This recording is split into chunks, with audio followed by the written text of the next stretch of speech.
ഇത് അടിപൊളി ടേസ്റ്റാണ്. തിരുവനന്തപുരത്തുകാരുടെ സ്വന്തം കൊച്ചിക്കോയാണിത്. നിങ്ങളെല്ലാവരും ഈ വീഡിയോ സ്കിപ്പ് ചെയ്യാതെ കണ്ടേക്കണം. ലൈക്ക്, ഷെയർ, സബ്സ്ക്രൈബ് എല്ലാം ചെയ്തേക്കണം.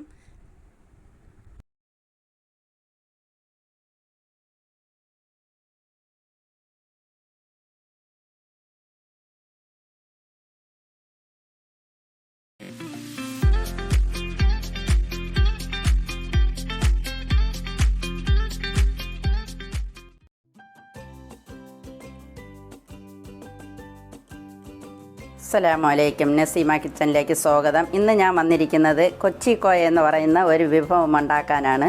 അതിന് വേണ്ടി ഞാൻ എടുത്തിരിക്കുന്നത് 1 കിലോ പഴം എടുത്തിട്ടുണ്ട്. രസകദളി പഴമാണ് എടുത്തിരിക്കുന്നത്. ഒരു 1.5 തേങ്ങയുടെ പാലെടുത്തിട്ടുണ്ട്. 1 നാരങ്ങയുടെ നീരെടുത്തിട്ടുണ്ട്. ആവശ്യത്തിന് ഒരു ശകലം ഉപ്പെടുത്തിട്ടുണ്ട്. 1 പീസ് ഇഞ്ചി ചാറെടുത്തിട്ടുണ്ട്. ഒരു 1/2 കപ്പ് പഞ്ചസാര എടുത്തിട്ടുണ്ട്. പിന്നെ കുറച്ച് കരിപ്പോട്ടി, 2-3 പീസ് കരിപ്പൊട്ടി ചെത്തിയതാണ് ഇത് എടുത്തിട്ടുള്ളത്.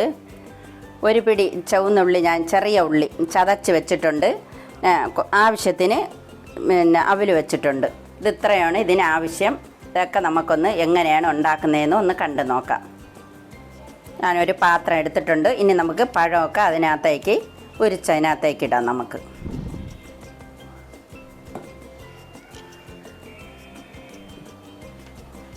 പഴമൊക്കെ എല്ലാം ഞാൻ ഉരിച്ച് വെച്ചിട്ടുണ്ട്. ഇനി നമുക്കിത് ഒന്ന് ഉടച്ചെടുക്കാം. ഈ പഴം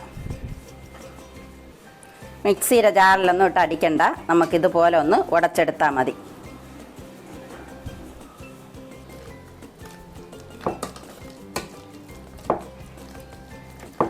ഇതുപോലെ നല്ല രീതിയിലൊന്ന് ഉടച്ചെടുക്കണം. നല്ല ഉടഞ്ഞിട്ടുണ്ട്. നല്ല രീതിയിൽ ഉടച്ചെടുക്കണം. നല്ല ഉടഞ്ഞിട്ടുണ്ട്. ഇനി നമുക്ക് അതിലേക്ക് പഞ്ചസാര ചേർത്ത് കൊടുക്കാം. 1/2 കപ്പ് പഞ്ചസാരയാണ് ഞാൻ എടുത്തിട്ടുള്ളത്. അപ്പം നമുക്കതിലേക്ക് ചേർത്ത് കൊടുക്കാം.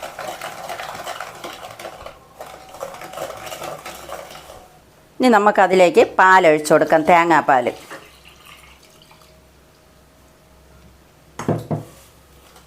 നല്ല രീതിയിലൊന്ന് ഇളക്കി കൊടുക്കാം. ഇനി നമുക്കിതിലേക്ക് ഇഞ്ചി നീരൊഴിച്ചു കൊടുക്കാം. ഇഞ്ചി നീര് ഒരു വലിയ പീസാണ് എടുത്തിട്ടുള്ളത്. നമുക്കിനി നല്ല രീതിയിലൊന്ന് മിക്സാക്കി കൊടുക്കാം. ഇനി നമുക്ക് നാരങ്ങ നീര് ഒഴിച്ചു കൊടുക്കാം. ഒരു വലിയ നാരങ്ങയുടെ നീരാണ് ഞാൻ എടുത്തിട്ടുള്ളത്. നമുക്കിനി അത് ഒഴിച്ചു കൊടുത്ത് ഒന്ന് മിക്സാക്കാം. ഇനി നമുക്കതിലേക്ക് കരിപ്പൊട്ടി ഇട്ട് കൊടുക്കാം. ചീകിയ കരിപ്പൊട്ടി. നിങ്ങൾക്ക് ശർക്കര വേണമെങ്കിലും ഇടാം. ഇനി നമുക്ക് നല്ല രീതിയിലൊന്ന് മിക്സാക്കാം. ഇനി നമുക്കിതിലേക്ക് ചെറിയ ഉള്ളി ചതച്ചതിട്ട് കൊടുക്കാം. ശകല ഉപ്പൂടെ നമുക്ക് ചേർത്ത് കൊടുക്കാം. ഇനി നല്ല രീതിയിലൊന്ന് മിക്സാക്കി കൊടുക്കാം. നല്ല ടേസ്റ്റാണിത് കഴിക്കാനൊക്കെ.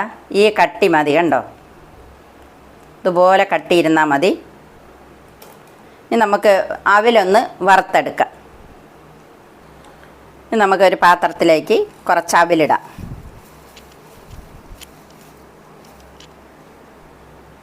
നമുക്ക് അവലിലേക്ക് ഇത് ഒഴിച്ചു കൊടുക്കാം.